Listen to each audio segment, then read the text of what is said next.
Welcome, everyone. We are delighted that all of you are here to attend this program. My name is Alan Krishnan. I'm the Events Director at the Indian Institute of Management Bangalore Education Foundation. It's my pleasure to hand over to our President, Shantanu Dev. Good morning, Alan. Thank you. Welcome, everybody. We are so glad you are here today for this exciting event. IMB Education Foundation conducts events on a regular basis, and this is our second event in 2021. We conduct events on various management topics and as well as relevant incidents. Now, Alan will introduce our speaker, and we look forward to your enjoying the event and provide us feedback to improve it further. Thank you.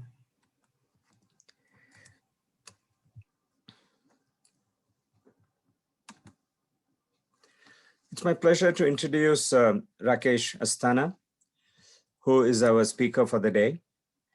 And he was principal investigator for the world's largest Heist, which happened in the Bank of Bangladesh. The event, Rakesh, as I said, is an alumnus of the Indian Institute of Management Bangalore. He's a global leader in the field of cybersecurity and is an outstanding speaker. He will be presenting a spellbinding content that will have you seated at the edge of your chairs. Following his talk, we will have a fireside chat with questions from the audience. After the talk is over, we will have opportunity to meet with them privately and speak and have interact. So we will remind you about it when the event is over. So please be ready for that. There are a couple of suggestions we want to make here. One is there will be a lot of PowerPoint presentations, a lot of reading material. So it would benefit if you can turn on to full screen, which you can easily do by going to the bottom of the stage. You will find, if you move your cursor, you'll find a sign which says YouTube, by the side of which there's a little square. Click on it and that'll give you a full screen. Second, we also have a Q&A facility here. So while the presentation is going on, if you have questions, then you can ask your questions. You will see that again on the stage, just above the picture on the right, where you have President Kalam with the founder director of IIM Bangalore. You find a Q&A. If you click on that with your cursor, you'll find a window will drop down. You can type in your question, and after you finish your question, submit, and then you can shut the window by clicking on the little X there. Sometimes when you do this, the stage may go on to a pause, in which case, please just start the video again so that you will continue to be watching. Enjoy the day. We look forward to speaking with you again. And Rakesh, it's my pleasure to request you to join us on stage and get started. Thank you. Thank you, Alan, for a wonderful introduction. Indeed, I'm delighted to be joining you at the IIM Bangalore Education Foundation and to spend some time with you to discuss this whole intriguing story, which is a human interest drama about a cybersecurity attack that took place in Bangladesh back in 2016. The reason that this incident has become so important is because it actually has many different implications. I'm going to start sharing my screen so you can all follow along with me.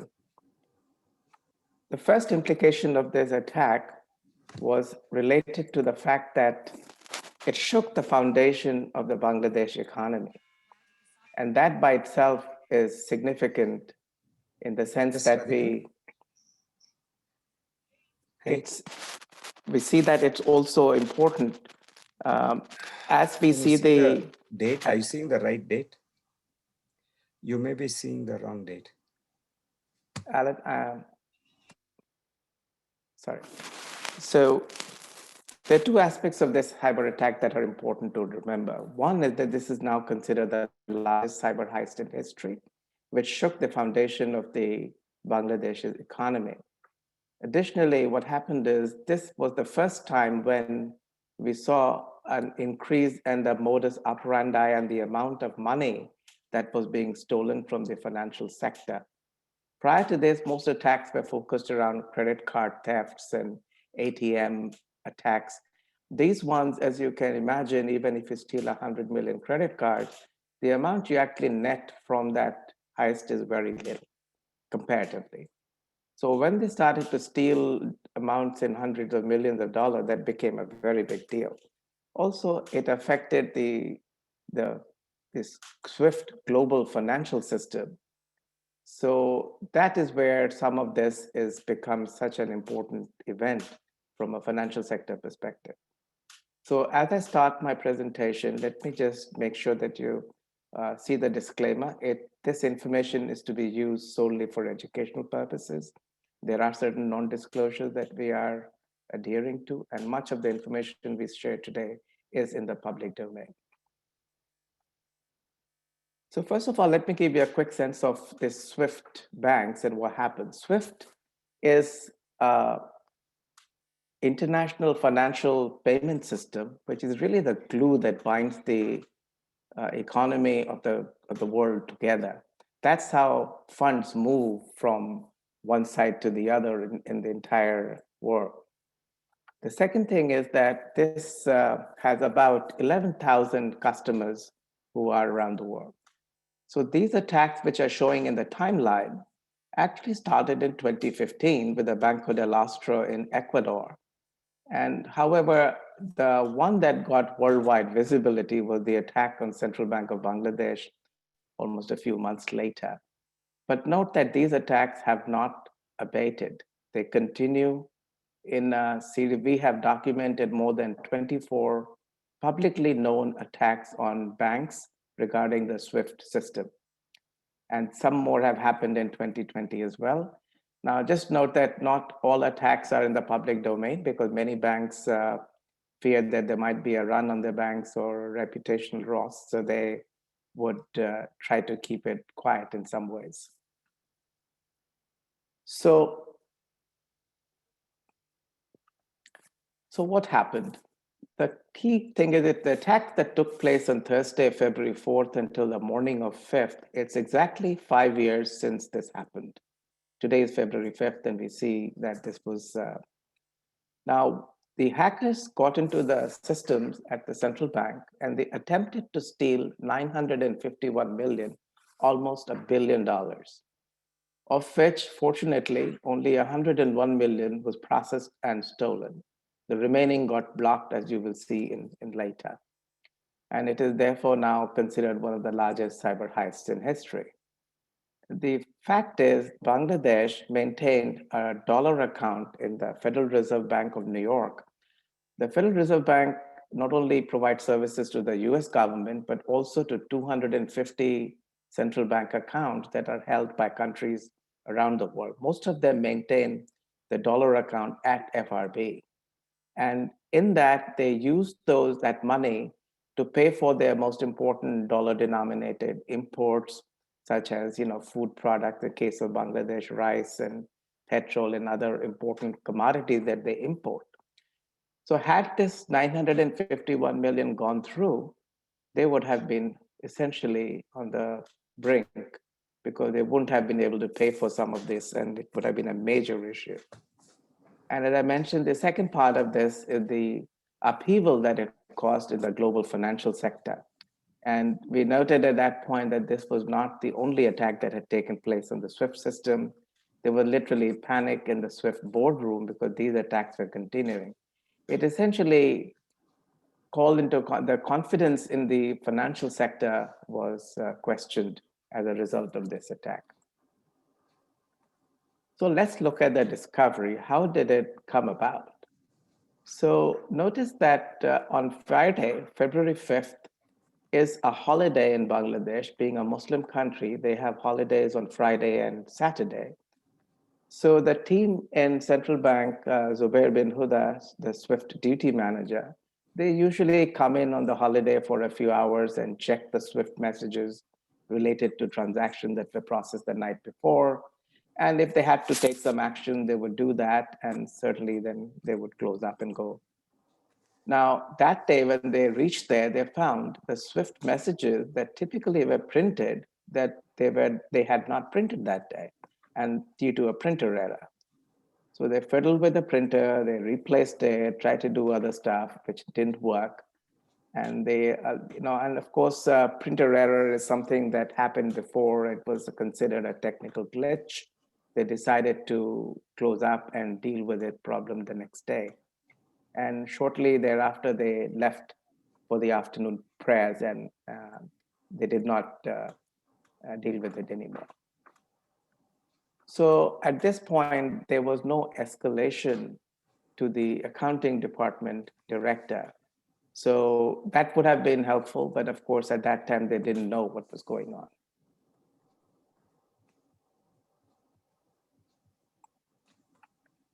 Now, on Saturday, February 6th, the whole team came back to the central bank, and it was still a holiday, but the duty manager called his team back. So they started to fiddle with the SWIFT system, and someone had the bright idea to restart the system, which then actually came back up. But it was giving a message that one of their files was missing, a file called NROF. And they then started to look for the file, and they weren't quite sure why it was missing. They found a similar file on the test server. They copied it over into the production side, and then suddenly the system started to work. But as soon as the system came alive and working, they were astonished to find 13 clarification requests regarding 46 payments from the Federal Reserve Bank of New York asking Bangladesh Bank, why did you process these transactions? Obviously, the systems within the FRB, the anti-money laundering, etc., were kicking out alerts. So they were quite perplexed what was going on, and they knew that they had not processed any of these transactions. So put yourself in the shoes of the SWIFT team in Bangladesh Bank who were being told, why did you process these $101 million worth of transactions? Actually, 951 million worth of transactions. And they know that they didn't process anything. And they also reviewed some of the CCTV setup in the SWIFT room. So the way it was in the Bangladesh Bank, the SWIFT room is a separate room which is kept isolated, and it has a card access.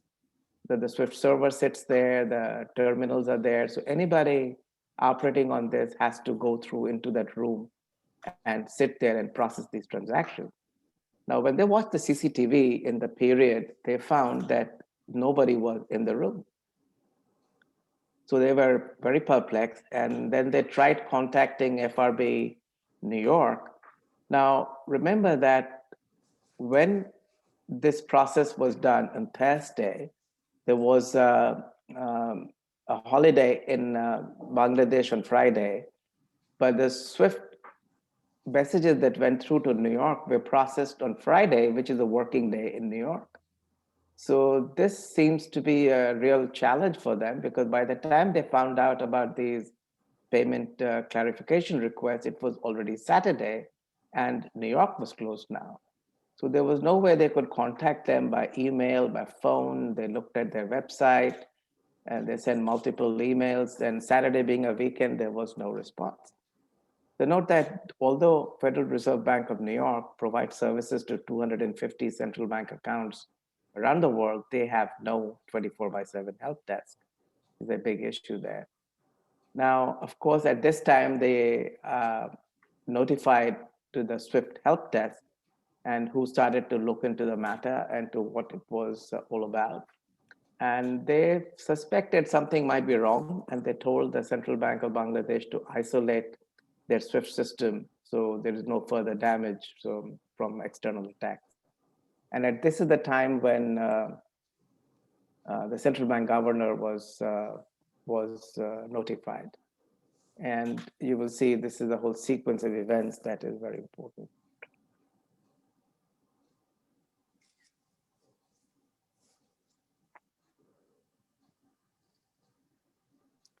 Okay, so now we are on Sunday, February the 7th. And the management was then notified by SWIFT. They confirmed that indeed they could see a transaction that had been processed from a SWIFT operator's account, which belonged to Central Bank of Bangladesh. So they confirmed that this operator had logged in on February 4th at 8:36 p.m. in the night and logged off at February 5 morning at 3:59 a.m., exactly 7 hours and 24 minutes in the system. Now, just by looking at the timing when they logged in and logged off, you can see that the hackers are almost working off a stopwatch. And when it was getting to 4 a.m., they logged off. Now, at this time, there was a lot of confusion, and the central bank, they could not find these unauthorized transactions. They had determined that nobody from their team had made any of these transactions. And yet they couldn't find any of the transaction in the local SWIFT system. When they started looking for them, there was nothing there. So this perplexed the governor no end. In the meantime, they decided to send a stop payment transaction. Now this, however, is not a trivial issue because sending a stop payment requires you to send it through the SWIFT system, because no bank will honor an email coming to you and saying, please don't pay this amount of 20 million or $100 million. It has to be done through authenticated proper channels. So they were in a dilemma because SWIFT had told them to disconnect their system, and now they had to reconnect it back to process the transaction. So you can see how these decisions are being made with a few people sitting there trying to figure out. And they were afraid if they connect the SWIFT system back, there will be further transactions they would lose more money. So it was a state of confusion at that point. So but they did process the stop transaction and they disconnected the system again. And the governor, however, was very perplexed, and he thought and was under the impression that this episode was simply an error and funds had been transferred to the wrong accounts and would be returned soon back to central bank. It didn't occur to him at that time that this was indeed a cyber attack and a theft. And in normal time banking systems, errant transactions do happen. Sometimes you might even have noticed that something was posted to your account and has been reversed out shortly thereafter. But so that's what he thought had happened. So in his understanding of the events, he decided not to inform his chain of command, the finance minister and the prime minister, which was somewhat of a naive when we in hindsight, but it did cost him big. So now we come to Monday, February the 8th, and the action shifts to the Federal Reserve Bank of New York. And as the Feds were opening up in the morning, they informed the central bank, they saw these stop transaction messages and they said, sorry, it's too late to stop the payment. They've already left Federal Reserve Bank from the SWIFT and they're already with the recipient banks. So there was no way to stop the transaction in transit. And they also confirmed they had received 70 transactions, of which 35 had been rejected, 30 were held in suspense, awaiting clarification from central bank, and 5 transactions worth $101 million had been posted. Now, it was never clear to us why FRB processed those 5 transactions while suspending 30 others, and appeared to be a mistake, obviously. Now, at the same time, when we established contact or whole 72 hours after the incident with FRB, there was a good discussion with the senior vice president, Ann Baum, and there was good agreement to cooperate in investigation and findings. Now, somewhere down the ride, after a few meetings, when I was also participating, the people from Federal Reserve Board who talked to us were their lawyers. So we knew that was the time when sharing of information had indeed stopped. So what happened? This is the characteristics of the actual attack that took place. So what you see here is the money trail. On the left side, you will see the 951 million in 35 orders that came via SWIFT global bank messaging system from Bangladesh. They went to New York, and from New York, 101 million of what 5 orders was processed. It went further, and the 850 million and 30 orders was blocked and stayed there. Of the 5 transactions that went further, 4 went to the Rizal Commercial Bank in the Philippines, worth 81 million, and 20 million went to Sri Lanka in a bank called the Pan Asian Bank. And this $20 million was sent to an NGO, which was named Shalika Foundation. But the hackers had misspelled the name of the NGO. And instead of foundation, they spelled it fundation. And that has since then become the poster child of why you need to learn how to spell. Otherwise, you could lose $20 million. So children, if you're listening, please learn how to spell. The 81 million that went through to the 4 Filipino accounts, which turned out to be fictitious accounts, went through a company called Philrem, which is a Philippine remittance company. And these dollars were then converted into billions of pesos. And these pesos were then moved to the recipients in Manila in Philippines, to Waikangju, and a recipient of the Soler Casino and the Eastern Hawaii Leisure Company, which is another casino in Manila. So essentially, that's how the money moved all the way from Bangladesh to New York to Philippines and to the casinos themselves. So it was very interesting to see that in all of this, how it was possible to move such a large amount of funds in such a short time. This is a quick pictorial of how the funds have moved. You can see from Bangladesh to New York, the instructions, the actual money flowing to Sri Lanka and to the Rizal Commercial Bank. So let's get to the Manila side now, where the action was taking place. So on the right, you will see Manila headquarters of the RCBC, the Rizal Commercial Bank, and the RCBC Jupiter branch in Makati, a posh neighborhood of Manila. So what happened here is on the 9th of February, it was just the Chinese New Year weekend. And all these things are significant, and I'll speak to them later. A swift message from Bangladesh was received containing the stop payment instruction. However, by the time this message was looked at, withdrawals amounting to 58.15 million had already been processed at the RCBC's Jupiter Street branch in Makati. The money had left the banking system by that time. So at this time, much in anguish, the central bank governor in Bangladesh called up his counterpart in the Philippines and asked for his help to start the investigations.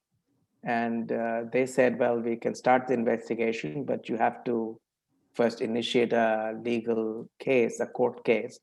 And if we get access from the court case, then we can start the investigation. And at the same time that the governor decided that we had to get somebody here who could help them in terms of the assessments and be a trusted advisor. So our team arrived on February 26th in 2016, and we checked into the Swarnaga Hotel in Dhaka. And that's when the team arrived from Central Bank, were led by the accounting department and the SWIFT team. And they briefed us on the staggering event that had happened. So that's how we understood what was going on. Now, right after that, we were able to discover a first piece of malware on the SWIFT servers, which provided a footprint of a possible external attack. And this is the time when I realized that this was going to be much bigger than we had anticipated. And us as a small company would need some bigger firepower to deal with this. And we knew that this will go into court cases, become an international issue given the multi-country jurisdictions. So we brought in our strategic partner, FireEye Mandiant. They're one of the largest cybersecurity companies in the world, a reputed US-based company. So together we had a very good team where we were on site and essentially provided the boots on the ground, while FireEye Mandiant was working remotely. We were quickly able to deploy their network sensors and host sensors. That's all kind of tooling that we use for compromise assessments. So soon thereafter, the compromise assessment revealed over 20 pieces of malware that we found. And in addition, at least 46 compromised machines were located. And with the first machine that was compromised, usually called the patient zero, was in mid-December 2015.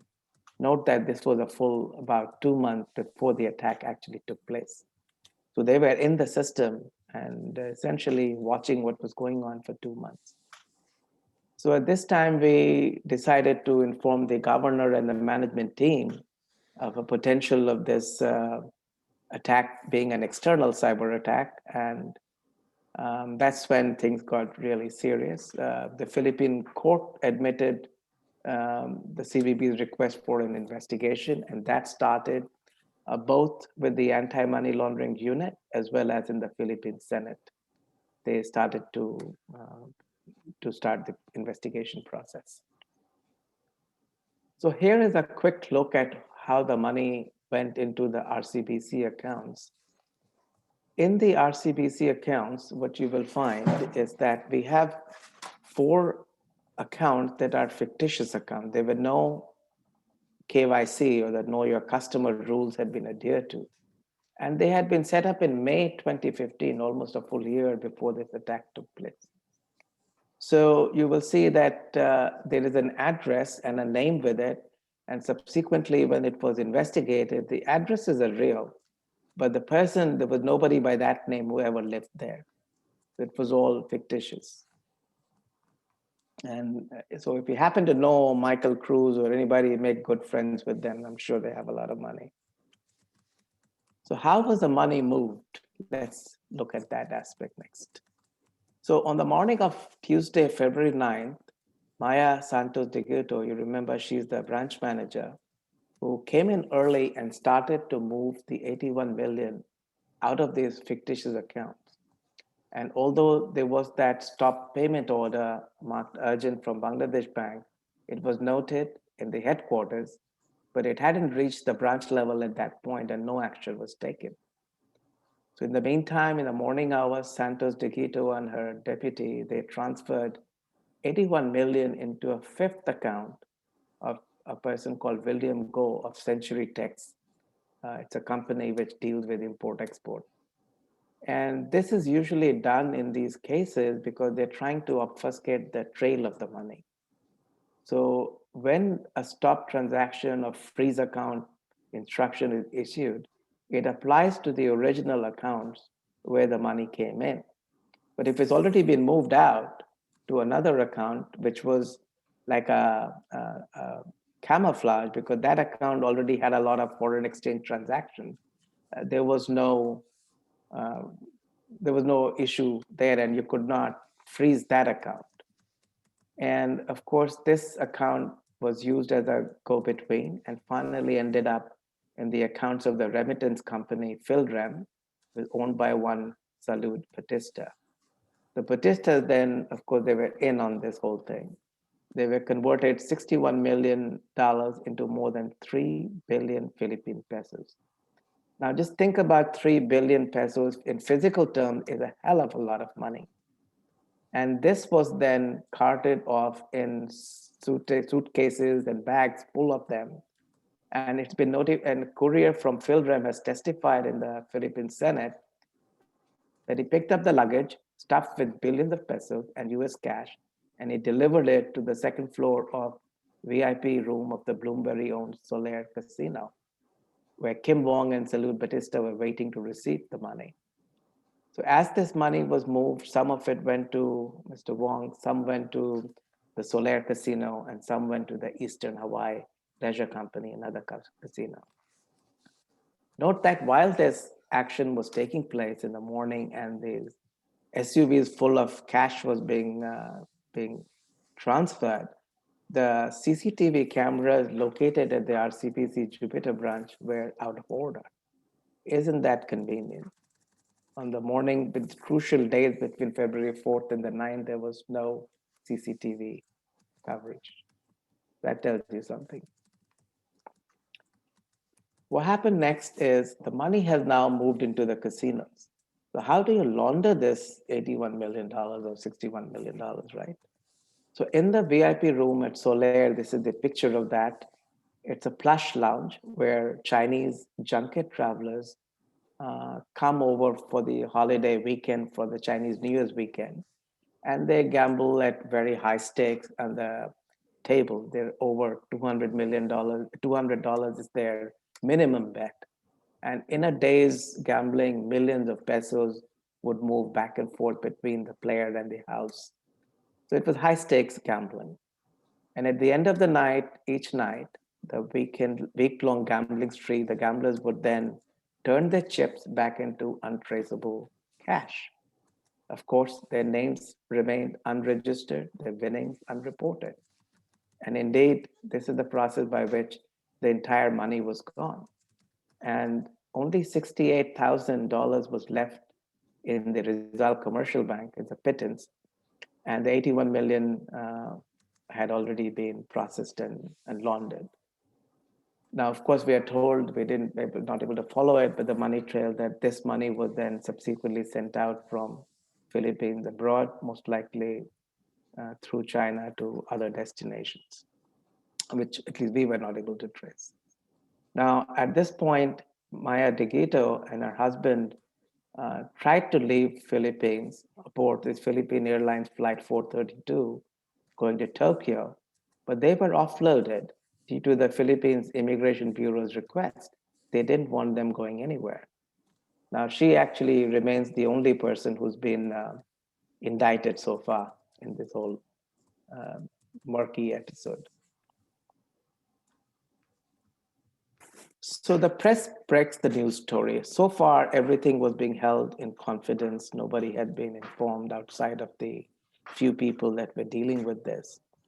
So the Philippine Daily Inquirer in Manila broke the story on February 29th, citing documents they had reviewed, referring to a loss of $101 million at an anonymous bank, at an anonymous Bangladeshi bank.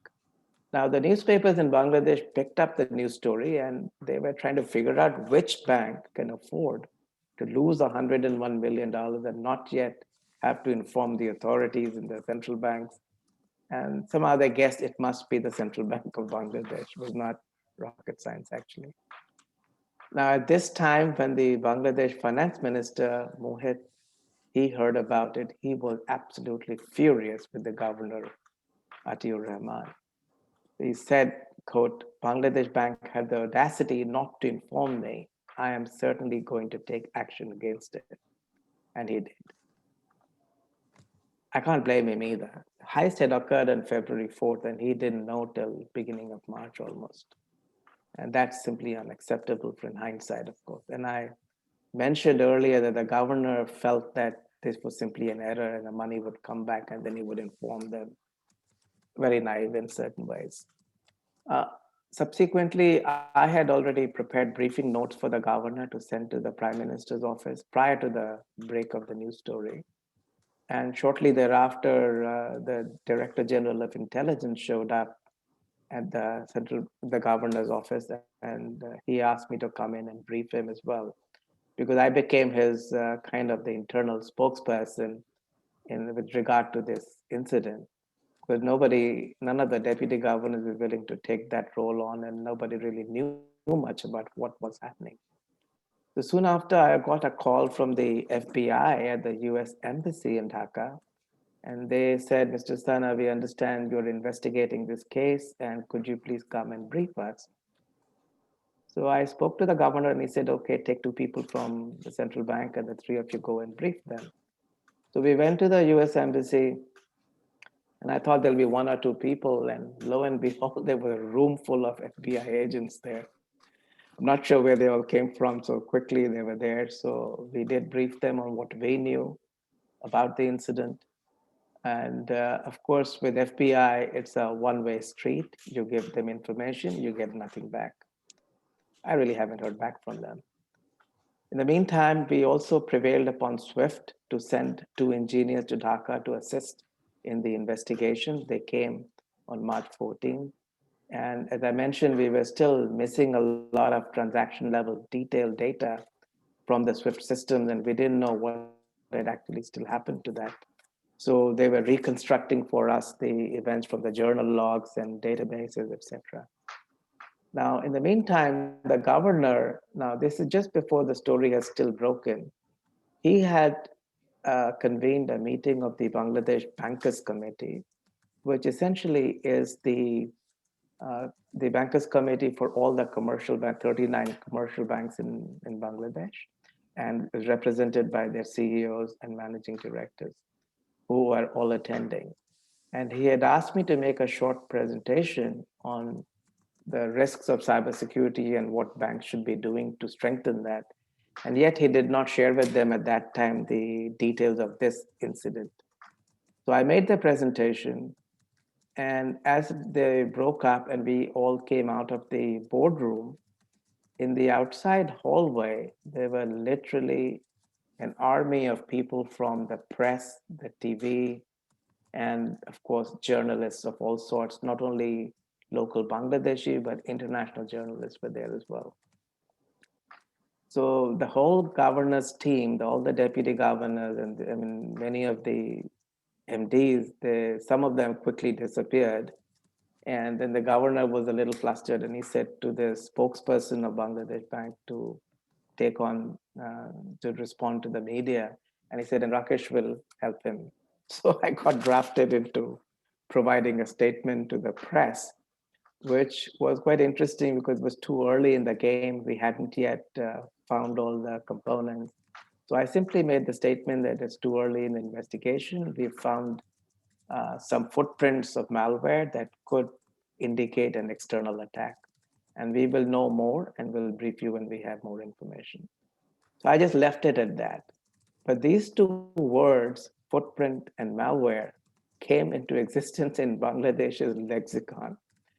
As I reached my hotel room later at night, I was watching some of the TV channels, and all the pundits on these channels were discussing malware and footprint. What does it mean? And of course, they were quite expounding on the cybersecurity theories, etc.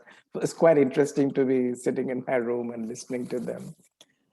And of course, then the next thing that happened was the loss of our governor. He unfortunately had been, he, just to give you a quick background on the governor, Atihur Rahman. He was a distinguished professor and academic, and he was drafted to become the governor of the central bank for an 8-year term, in which he did really, really well. The economy worked well, the central bank did a marvelous job, and he was named the best central banker by the Asia Money magazine for the Asia region. However, the governor was about to retire in a few weeks after that, and actually a few months after that incident. But he decided that because there was a meeting in New Delhi with the rest of the central bank governors, and Christine Lagarde was also addressing that meeting. So he decided to go there like his last hurrah to meet with his colleague before he retires. Now, I did advise him not to go because things were getting hot in Dhaka. And he said, no, no, you and the deputy governors can handle it. Just, I'll be back in a few days. So he left. And when he returned from India, he was met at the airport and driven straight to the prime minister's office. And he tendered his resignation, owning moral authority for the Heist. He never came back to the central bank after that, and I never saw him. He was my friend. I still sometimes talk to him, but it was a hard blow.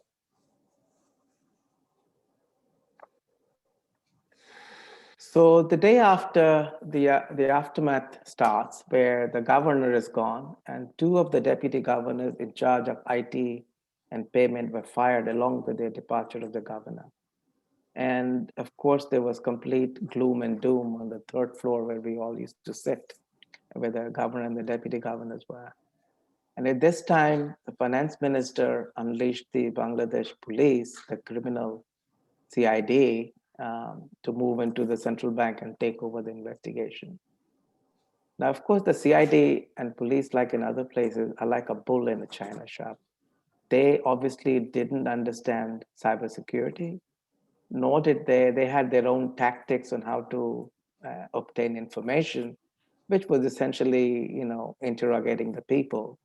So they took the accounting department staff and the Swift operators, and they interrogated them throughout the entire night at the police station. Only in the morning at 7 a.m. were they let go.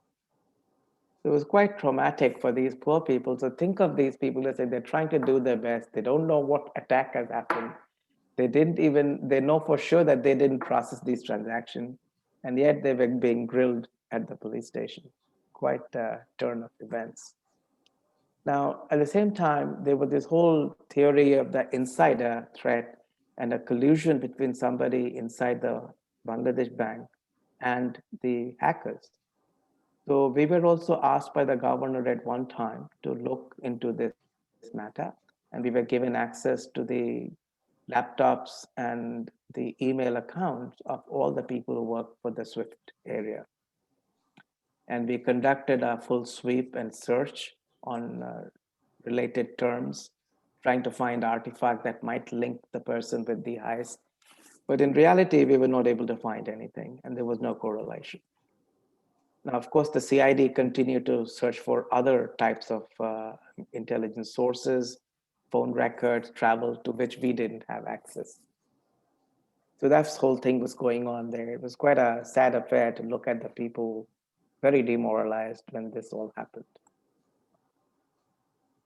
So when I looked at this thing, sitting back a little, I have to admit that I admired the elegance of the attack, even though it was very devastating.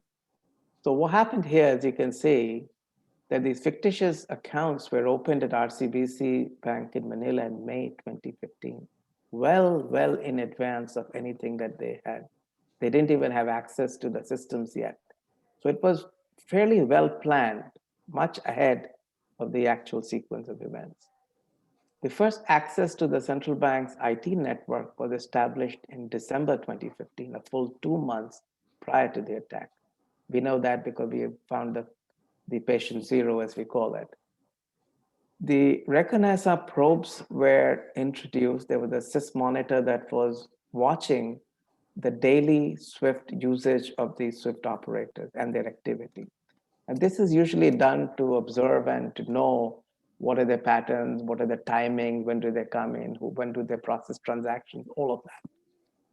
And indeed, when you look at the file that we had found and you replay it, it's almost like watching a video of all the entire events of the activity. So it was quite informative. They also stole credentials at this period. And these credentials that were stolen from the Swift operator through keyloggers and other means were being tested for brief periods of time to test whether the login still worked or had the password been changed, in which case they would have stolen it again. After having prepared this way, the cyber attack was launched on Thursday evening, February 4th, after normal business hours. The people who worked in the Swift room, they closed up at 7 p.m. and left. We know that from CCTV coverage of people had been leaving and the Swift room was empty. And that is when this attack was launched at 8:36 p.m. Now, after having been in there for almost 8 hours and conducting various kind of operations, then the hackers cleaned up what we call securely by deleting the Windows log files, the Swift Oracle database that contains the transactions locally. They were actually hacked into and disabled and actually deleting the records. Now, these actions are significant because all of these things delayed discovery of the event. And that allowed the hackers more time to process the money laundering aspect on the other side. So it was a huge thing. And in fact, we'll see that this is a very important reason why it succeeded. The other thing I had to notice is the timing of the attack. Not only was it planned around the Chinese New Year weekend, when larger numbers of these mainland Chinese made it to the Manila casinos, where the money could be laundered quickly. Also, the timing of the attack on Thursday night, which is a Bangladesh holiday, of Friday, Saturdays, while New York was still working on Friday, was perfect. So when you look at the whole scheme of things, it's a very well planned and very well executed attack using many, many different aspects of the cyber attacks. Now, as we were doing this, some really interesting incidents happened that were all related. One of the most interesting was that there was a gentleman, Tanvir Hassan Zoha, whose picture you see. He was a cybersecurity expert and a researcher, and he joined our investigation team when the CID came in. And of course, he was from the Ministry of ICT. But barely 24 hours after our briefing, while heading home, Zoha was intercepted, blindfolded by unknown assailants, and kidnapped. We don't know who did it and why they did it. Now, Ministry of ICT, where he was purportedly working, has a statement issued that says that no one by that name worked for the Ministry of ICT. So who was Zoha? We still don't know. It could be, some people feel that it could be this abduction might be by the mafia who had conducted this attack. They were kind of sending a signal to us that as we were getting closer to the end of this investigation, kind of to, to stay off their territory, so to speak. Or it could also be law enforcement agencies. We don't know. He did come back, but I've never spoken to him, and he's never spoken about what happened to him and why he was kidnapped. The other interesting thing was Maya DeGito, the lady, the branch manager. She has testified in the Philippine Senate that she was acting under the orders of the top RCBC official, President Lorenzo Tan. He was apparently implicated in this as well. And she testified that the mafia threatened to kill her family if she didn't comply with opening the fictitious accounts. Now, we don't know if that was simply a ploy to, to protect herself, but she did say that. Now, at this time, the situation is getting very murky. People are getting kidnapped when mafia is involved. And the SWIFT engineers who were working with me, they were recalled back to headquarters on March 18th overnight. And my team I had also sent back, sensing that things were sort of getting a little hot here in Dhaka. So when I came down to dinner at the Shonargaon Hotel, I thought the Swift engineers, we all used to get together and, have dinner. They were no longer to be found. When I called their manager, he told us they had evacuated them all based on these murky happenings overnight. So they had left. So I was all alone in Dhaka in the hotel. Now, of course, I was informed by central bank and actually by the police also that I shouldn't leave until I've had a chance to, also to meet and brief their new governor who was appointed, Mr. Fazle Kabir. And subsequently, there was a briefing for the central bank board on the security incident because they had no clue what was going on as well. So all these sort of murky transactions sort of lead you to believe that, this is not a simple somebody stole the money and it was a international jurisdiction. So who are the players? As you see in this diagram, you have the Central Bank of Bangladesh in the middle, and you have the SWIFT and contractors who worked in US, Europe, and India. And this is their headquarters at La Hulpe in Belgium. This, as I mentioned, is the Central Bank of Bangladesh building in Dhaka. And we were all sitting on the third floor somewhere around here. You have the Federal Reserve Bank of New York, the RCBC headquarters in Manila, and of course the Pan Asia in Sri Lanka, and the casinos in Philram in Manila. This is the Soler Casino, a flashy building where all this money was being laundered. So the aftermath, we see that there was a lot of finger pointing back and forth. The Bangladeshi police fingered the SWIFT contractors and SWIFT themselves. Of course, they rejected the allegation. The Bangladesh finance minister also blamed the Federal Reserve Bank of New York. They said, you were the guys who were handling our funds and any irregularities must be with the people who handle funds there. But we didn't do anything wrong. And he was right in a way. The FRB, of course, placed the blame on SWIFT. They're saying, well, you sent us the payment instructions, and as far as we can see, they were fully authenticated transactions. What do you want me to do with them? We had to process them as per standard operating procedures. So they blamed SWIFT. And of course, Bangladesh Bank also filed a lawsuit on the RCBC Bank in Philippines because they had not adhered to their KYC rules and allowed the 81 million to pass through those fictitious accounts. So in all of this, CBP has recovered only 15 million of the 81 million that was stolen. And that came back from a casino without much other funds being recovered. So that's sort of the human side of the story. So let me give you a very quick piece on some of the other pieces on technical investigation that we conducted with our partners, FireEye Mandiant. Over 20 pieces of malware were discovered on Swift servers. The patient zero, the initial compromise, was on mid-December 2015, a full 2 months before that, and suspicious logins after that on several days. January 29th, a system monitor was placed for the next 5-6 days to monitor the activities of the Swift operators. They were watching them carefully. What do they do? What credentials they use, etc. And by February the 4th, they launched the attack. As we know, they were in the system for 7 hours and 24 minutes. And during this time, they processed 70 payment instructions in several files that you see there. It was really this attack was conducted. So the key findings of the technical findings of the attack, it was fairly sophisticated malware that was deployed. It was not just somebody on a drive-by shooting, as we call it. It was very well carefully planned. The malware was developed specifically for the central bank and was looking and was targeting the SWIFT alliance, which was the software used. So we could tell that this was not something that was just done, quickly. It was somebody had planned as well.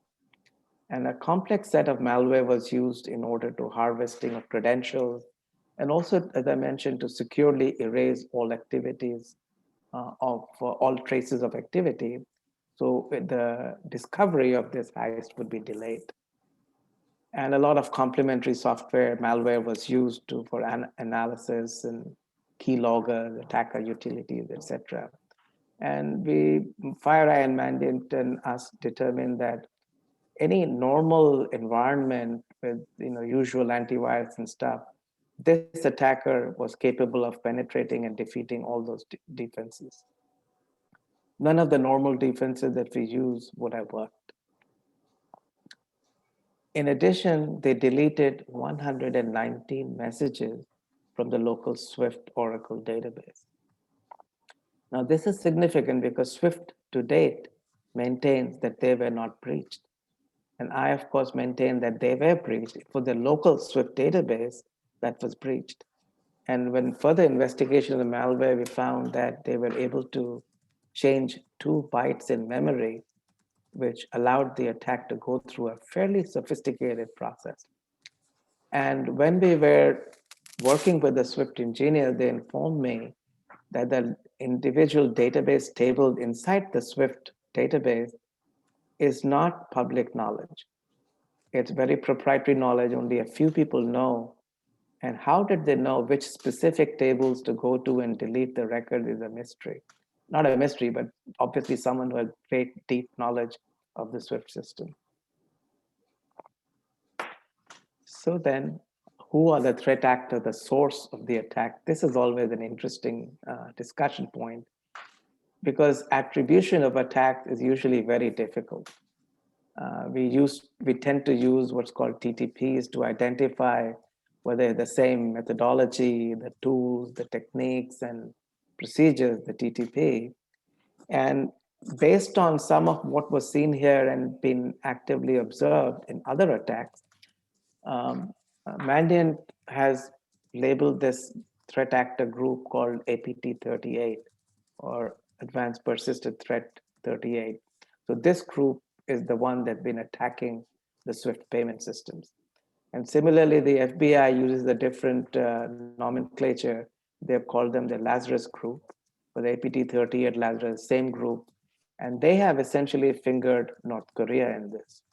And the reason FBI has said that is because some of the tools and techniques used for the Central Bank of Bangladesh attack were the same tools that were used for the attack on the Sony pictures a few months before that. If you remember, the North Korean dictator was very upset with Sony Pictures for one of the movies he had made, ridiculing them. And he had attacked the Sony Pictures through a massive cyber attack. And it so happened some of the same tools and techniques were used. So it pointed to the North Koreans. And in fact, the US Department of Justice has indicted a few North Korean individuals uh, in a court indictment that has been made public. Of course, Bangladesh law enforcement continues to look for the elusive insider threat. So far, we haven't found anyone. Now, because some of these things went through Europe and New York, the FBI, Interpol, they're all involved. Now, we, however, found that we feel actually that there are three independent groups that are operating here.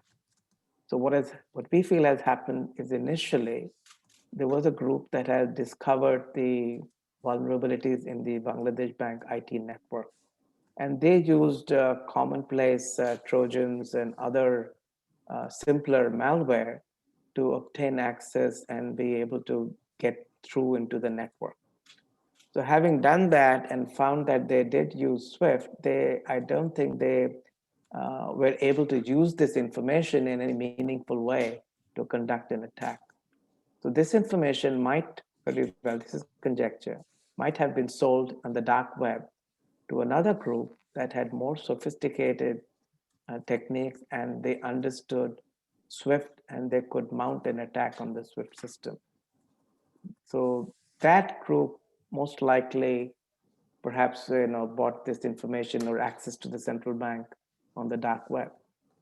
And lastly, the group that conducted this attack doesn't seem to have the profile of the money laundering and the mafia activities we see in Philippines.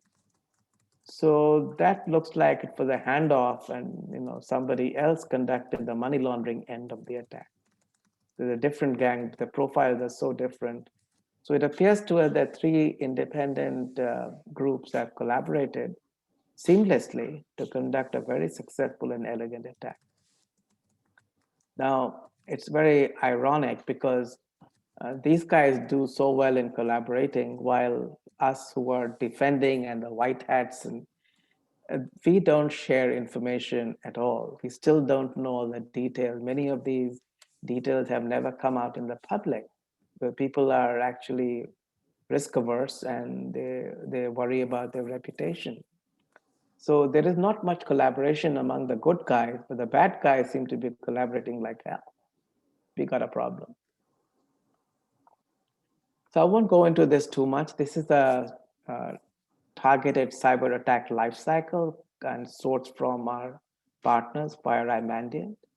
It talks about how these attacks normally happen. You have an initial reconnaissance where they found the intelligence network vulnerabilities, etc.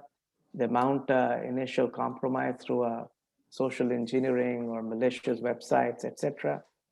They establish a foothold and they put backdoors in the system so they can come back in at will.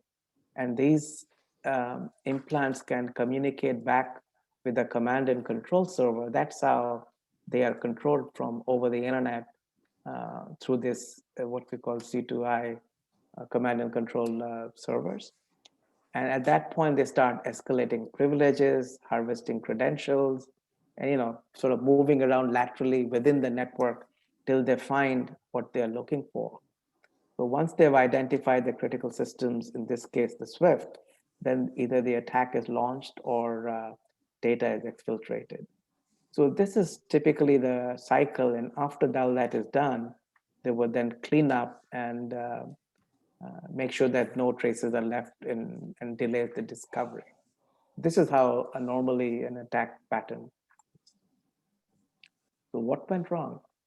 So CPP, of course, modernized its system at a breakneck speed from 2009 to 16 in order to implement sophisticated IT systems such as core banking, RTGS, and they wanted to be, in the same league as some of the developed central banks, and they were going at it with actually a World Bank loan, to be honest. And so in that, obviously, while they were doing this, there was not sufficient focus on the increasing cybersecurity risks.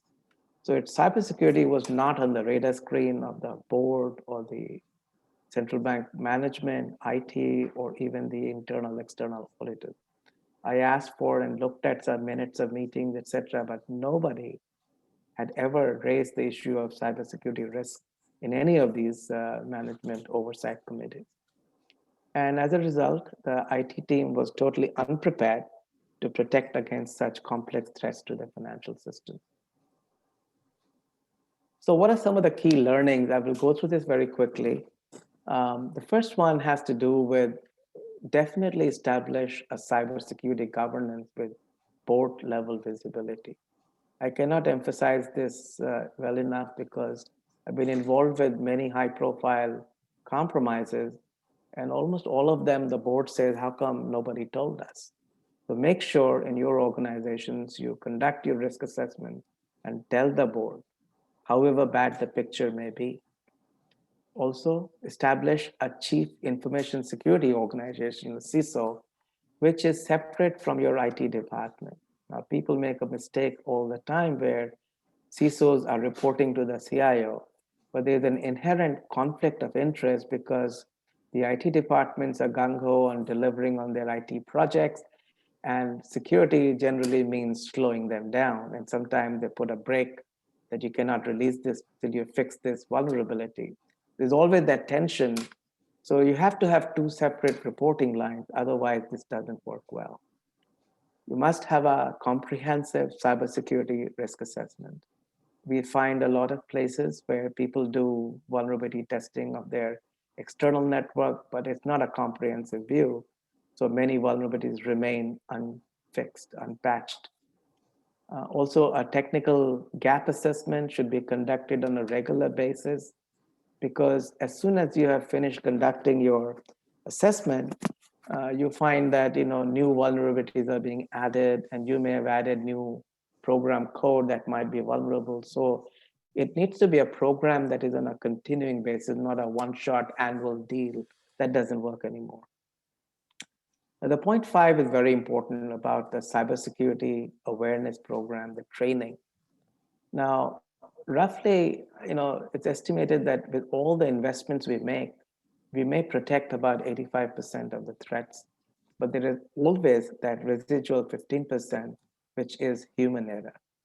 So unless we can bring all the people who are working in your organization up to a certain level of security awareness, these investments you make in IT and cybersecurity may not be may not get the value for money, because somebody will make a mistake and click on a link that will destroy the whole thing. So we always recommend that we have a mandatory security awareness program, because it's a little bit like a driver's license, the way I see it. If you're going to drive a car, you need a driver's license. If you're going to work in Swift and high risk payment system, you need to complete your cybersecurity certification. It should be mandatory. We did that at the World Bank with 27,000 people. And in the end, a few that were left, we had been able to cut off their email if they didn't finish it.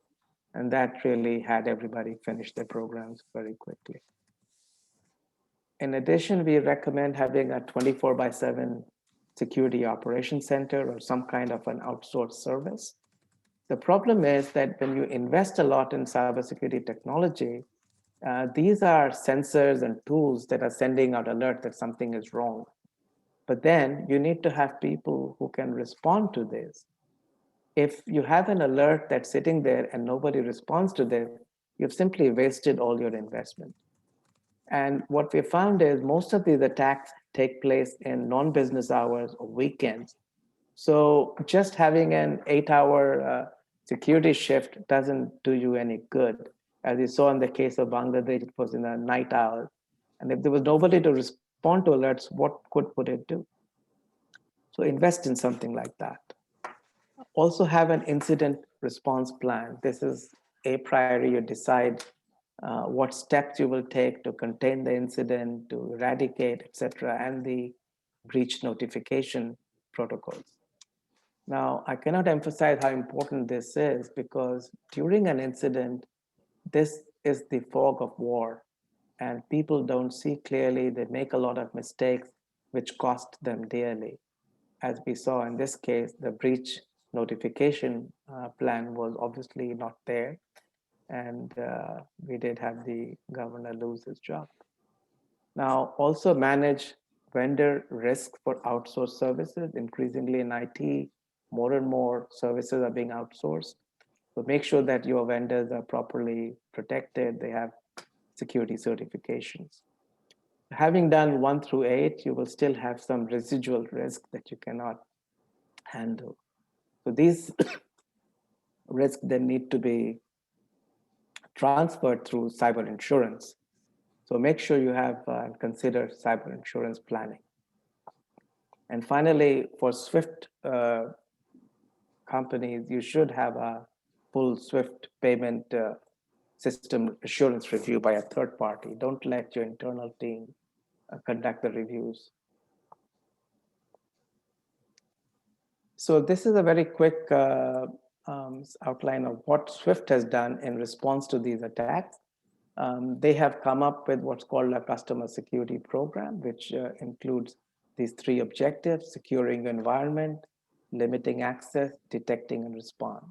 And each of these is broken out into 8 principles and 31 controls overall. So this is how Swift is responding. And in 2021, they are requiring all of their 11,000 customers that they must conduct an independent assessment. And this is important because so far, Swift last few years has allowed people to do it a self-attestation. But now, from this year onwards, it's mandatory to do an independent assessment, and such as third parties like ours who do this kind of work. And they have cleverly come up with a mechanism where your counterparties with whom you transact business have the ability through Swift to look at your cybersecurity posture. So it's in your interest to look at your counterparties and make sure that you themselves are up to speed, because your counterparties have the right to refuse to do business with you if you don't have good cybersecurity posture, as based on this framework that Swift is providing. So it's a very clever way of a self-regulating mechanism where people who find that you are no longer taking care of your cybersecurity, you can be dropped from the Swift system. So that's an important way to look at it. So with that, I come to my end of the presentation. This is a cyberheist paper that we have written, which has been published on our website. We'll give you a lot more details about what I've spoken about today, and would be very useful. Please visit the website and download this if you're interested. With that, I would like to come to the end. Thank you so much for being here and for listening to me in this interesting human story.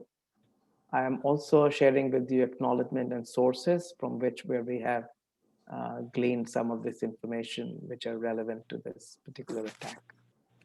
So let me stop here. Thank you so much, and over to you to the Q&A panel and fireside chat. Thank you, Rakesh, for sharing a very fascinating and cautionary tale. You mentioned about handling the residual risk through cyber insurance. So my question to you is, how do you partner with insurers to underwrite cyber risks? Right. So cyber risk insurance is still a fairly new field, and we don't yet have sufficient data on actuarial tables, etc., which is a key component of insurance in general. So what they've been doing is they would actually determine your risk that is involved in when you have a cyber incident, how much money would you lose? And based on that, you sort of put a stop limit. And it also depends on what is your risk appetite, the tolerance of risk. So if they're the small company, you can maybe afford to lose $2 million, but not more than that. So you would go about and insure yourself for that money. But a larger bank may go for a $50 million risk insurance. And the premiums obviously change according to that. Now, of course, every time a cyber insurance company will give you a risk insurance policy, they would, of course, like you to conduct a cybersecurity risk assessment. Sometimes they have their own people who do that, or you can do like a self-attestation using something like an ISO 27001, etc. So that's usually how it is done. It's still an evolving field, to be quite honest. So I would like to invite my co-panelist Nitin, who is one of the leading technology specialists in digital space, to further ask his question. We can't hear you, Nitin. You're on mute. Oh, sorry about that. Thank you, Chandra. Thank you, Rakesh. It was an amazing discussion today. It was very insightful. There was a lot of information, and how such a big amount can be lost, and just because of not being able to monitor what was going on. In this, and thanks for the opportunity to ask some questions. I had a question around what roles did the printers play in this attack? Like, we noticed that the printers were out of order at CBB, but was there anything more around there? So I think that's a very interesting question, because the printers actually do play a central role in this. Mm-hmm. And in a sense, that was where this attack was initially discovered, when the printers weren't working. In fact, the file that I had mentioned that had been chained, the NR-off, was actually a Trojan, a malware that had been introduced, and that disabled the printers and also disabled the whole printing function in Swift. And as a result of that, even after the system came up, they were actually not able to print. They had to view these clarification requests on the screen. So by disabling the printers with a malware, what they achieved was essentially delayed discovery of the heist. And that gave them 3 additional days, in fact, to conduct their money laundering on the other side. So it was quite significant. And I was also wondering, why would they go after printers, and it's not critical to the Swift infrastructure? But the reason they went after that was this. And partly because I think they observed how these people worked over the 2 months that they were inside the network. They knew that they looked at the printed messages and they responded to it even on a Friday. So they had to disable it in order to delay the discovery. So very well planned. So interesting how a printer could play a role in a cyber security haste like this. The next question is coming from Virginia. The question is, why was Bangladesh the target victim? It could have been any other country. And what prevents this from happening in any different country? Right. I mean, the choice of Bangladesh as a target country is quite interesting. I think there are multiple reasons, but the primary thing that we see, one is that Bangladesh was a fast developing country in that period. They had $1 billion in the Federal Reserve Bank account, unlike some other smaller countries, for example. And they were modernizing their IT systems at breakneck speed, as I mentioned, but their relative strengths in cybersecurity was simply not mature. They were not ready to face such an attack, and they had not invested in it. So some of that was clear. And that has sort of made them an ideal target. They had enough money and they had IT systems that were there, but they didn't have all the wherewithal of the cybersecurity. Now, in terms of, if you look at the chart that I shared, in terms of the overall attacks that have taken place, most of them have taken place in the developing country. So what these hackers are doing is they're going after developing countries that are good targets. And when they see a developing country has good cybersecurity strength, then they simply move on to the next weaker candidate. A little bit is like the law of the jungle, where the lion pack or the wolf pack, when they hunt, they go after the weakest in the herd. And that, in a way, is what is happening. So all you have to do is to prevent such an attack is make sure your cybersecurity posture is better than your neighbors, and you'll be fine. So I have the next question coming up from the audience, and this is like, can you please help us something more about what were the basic security controls that you saw that were lacking at CPP? I'm a little, I should say, some of that is under my non-disclosure, and I would not like to speak to what were the vulnerabilities at that time. And some of this is still under high court cases, etc. But suffice it to say that there were multiple vulnerabilities there. We had many, many different websites that were vulnerable.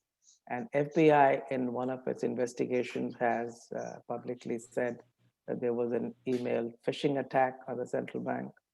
So some of this is in the public domain, but other things that we have found, I would have to be circumspect in responding to that specific question.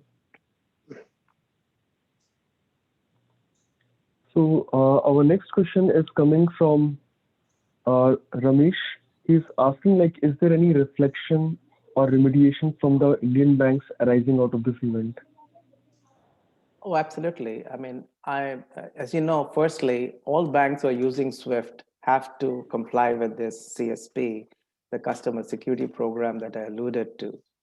And many of the companies, including ours, offer these third-party assessments, which are now going to be a required component.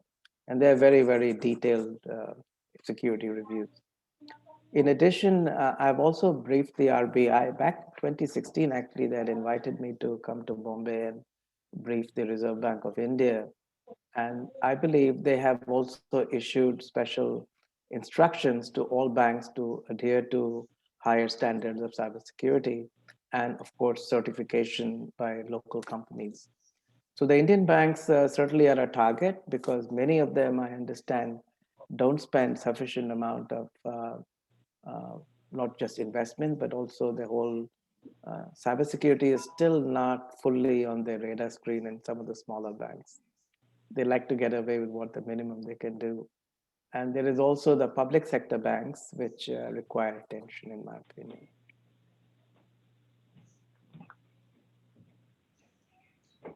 We have another question that just came up, which is, can you suggest any changes or improvements that can be applied into the banking industry to prevent any such attacks? Well, I guess that's a broad question in terms of, let me take it in two parts. One is what banks can do themselves. And in order to do that, you have to categorize your banking assets into the risk profiles. Those that are high risk, such as payment systems, etc., need to be segregated in a network segmentation of its own, which has a much higher level of protection. So any PC on your local IT network should not have visibility to that. And only people who have need to know should be going through the firewall. Otherwise, nobody can see it. That's one aspect of this that we need to isolate them. To the extent possible, these prioritized assets should be protected via multi-factor authentication. So you should either have your one-time password or a security key or whatever, because normal credentials are so easy to steal or break that they are no longer considered to be used.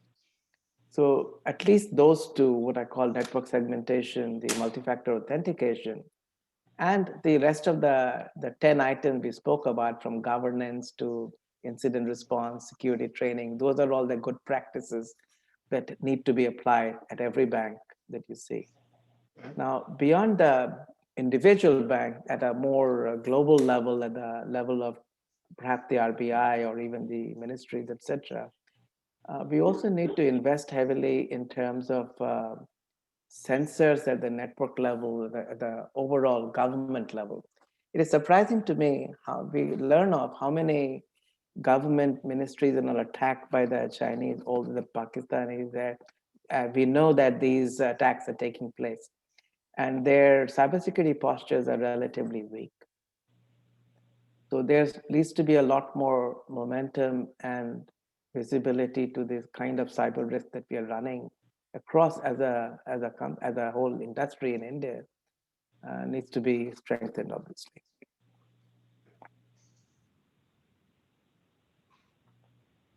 So there is a constant cat and mouse game between the hackers and then the organizations.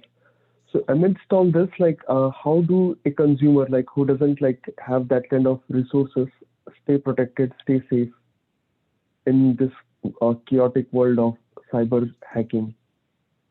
Right, the world has changed for sure.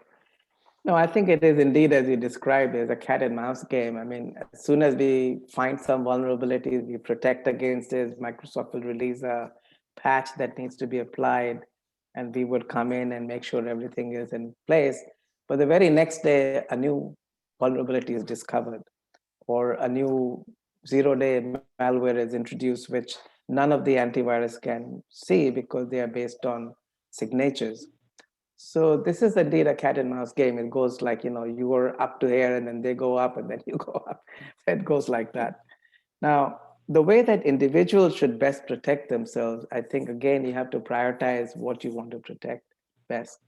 And the main thing you want to focus on is your online banking transactions, for one, so you don't lose the money that you have. And and also perhaps your email and your business or confidential emails. So what you want to do is, first of all, apply the same principles of multi-factor authentication. Almost every online bank now will offer that service. If not, they should leave the bank and go somewhere else that they do.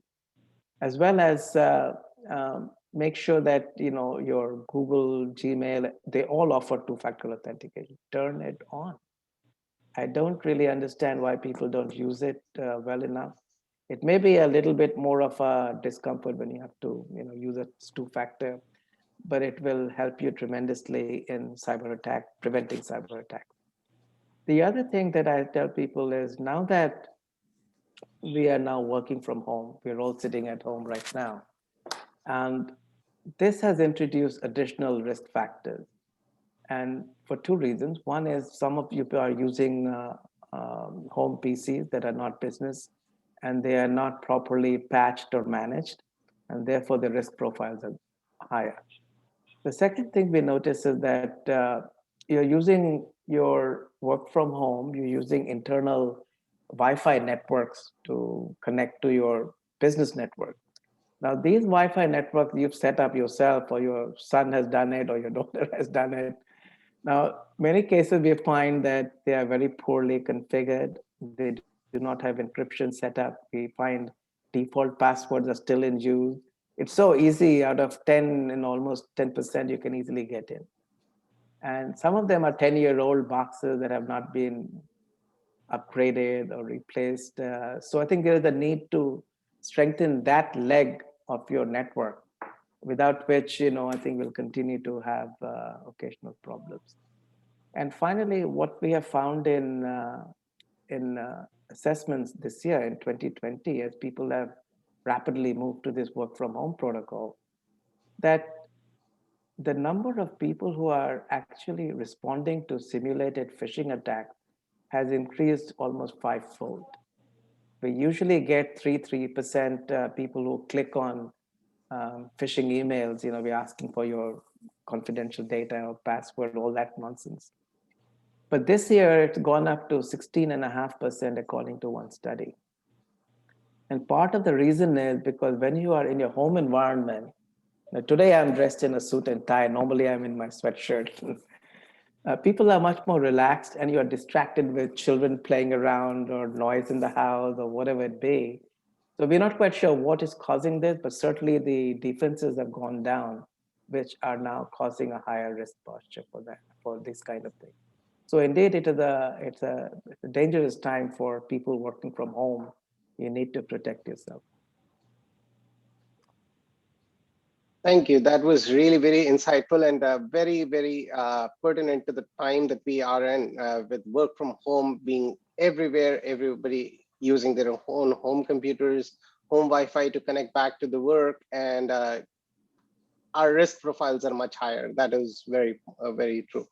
Uh, on the same lines, like, do we have, what are any steps or controls that we can do, that we can take care for our home networks? And again, sorry for another broad question, just lumping in together. Are the Actually, the broader question would be, what are the steps that organization can take to help us remediate these problems, these risk issues? Are you talking about organizations helping their staff working from home? Yes. Yes. Okay, good. Well, I mean, the very first thing I've told people when we have faced with this question is that, to the extent possible, make sure that people do not use their home computers connecting to business networks. If possible, issue them business laptops, or even let them take their desktops home. Why do you want to keep it in the office when you're going to work from home? So one thing is, make sure that particular aspect is managed, and use the VPN network, the virtual private networks, to connect to business networks. This way, you're able to protect the tunnel that's coming from your home to your office. And usually, these VPNs should also be protected with two-factor authentication. So if you have a business computer with a VPN and two-factor, that in a sense mimics the setup in your office and brings it to the same level of security posture, if you may, while you're working from home. That would be the ideal in some ways.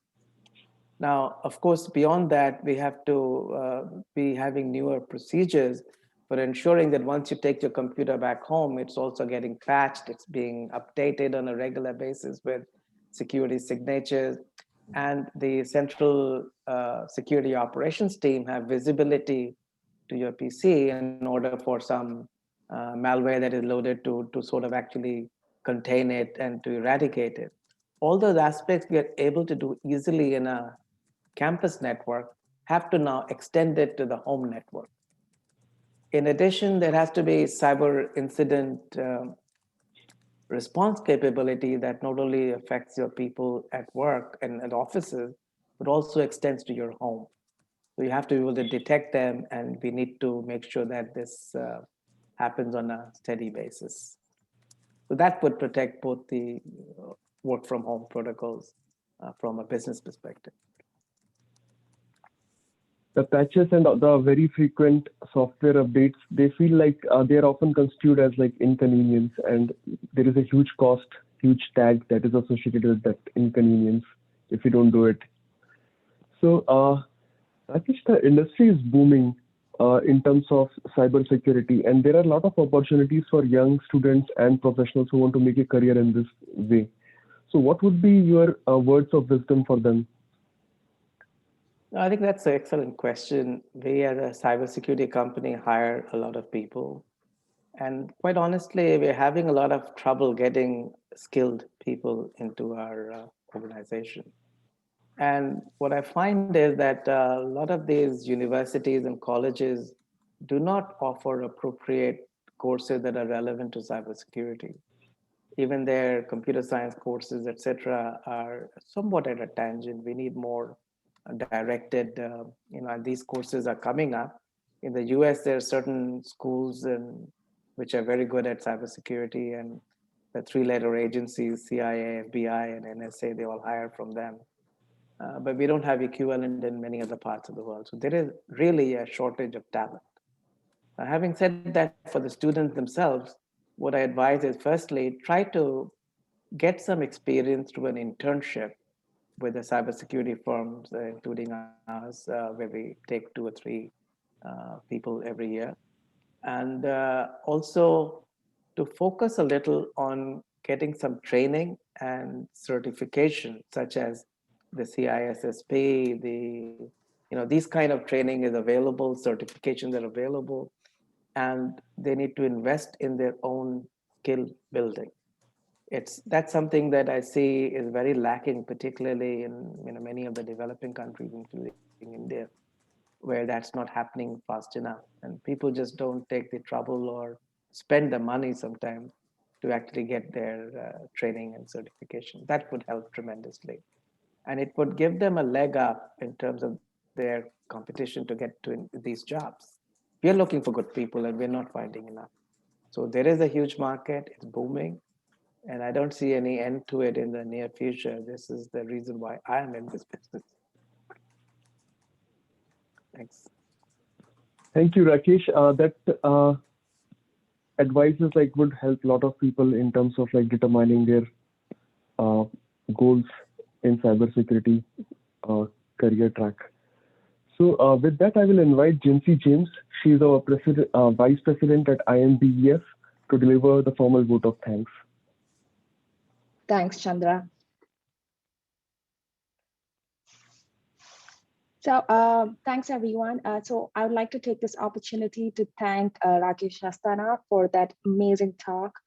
I have watched videos about the Bangladesh heist before, but to actually hear it from you who were on ground over there was really, really interesting. And I learned a lot more than I originally knew. And it was like a point of view from a first responder. So really, really appreciate that talk. So I also wanted to thank the team at Wix for putting together that presentation. It helped us understand what actually happened on the ground, as well as the cybersecurity implications of it. Also wanted to thank Chandra and Nitin for taking us through the fireside chat, coming up with some very, very interesting and relevant questions for all of us, considering we are all working from home today. So really, really appreciate that. Also wanted to thank our president, Shantanu, and our chief event organizer, Alan, for putting this event together. It was really well planned. I think it was really insightful, and we had a lot of good questions coming in from the panelists. Really, really appreciate your leadership in putting this together. And last but not least, thanks to all of you who joined. I hope you enjoyed this event as much as we enjoyed putting it together for you. Look forward to more events. This is just the beginning of this year, and IMBF has a lot of events planned for the rest of the year, and we hope to see you again in some of them if it's relevant for you. So with that, I'll now invite Alan to just go over some post-event opportunities. Thank you, Jinsy. Thank you, Jinsy.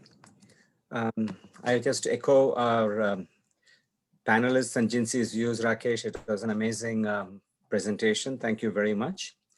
And we are grateful to all our guests who attended. As you probably have surmised by now, Rakesh is the founder of World Informatics Cybersecurity, and he's spearheading the development of the company. He brings his experience over 40 years in IT and development at the World Bank. Previously, he was the director of IT and deputy CIO at the World Bank in Washington, DC.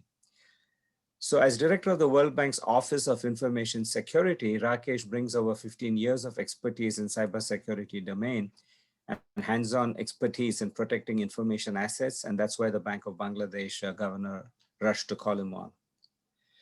It's my pleasure to welcome you to meet my friend of 40 years, Rakesh Asthana, and World Informatics President Neil Asthana in our lounge and the third table listed as World Informatics. Please look at the menu on our portal just over the stage. Click on lounge. And once you enter the lounge, go to the third table and you'll be able to meet Rakesh and Neil. Thank you again for coming, attending the event, and all of you have a great weekend. Thank you.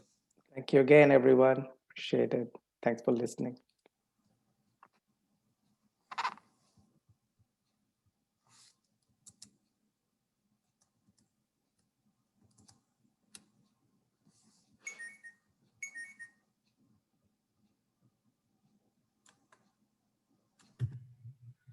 All right, Alan, it was a great show. All good.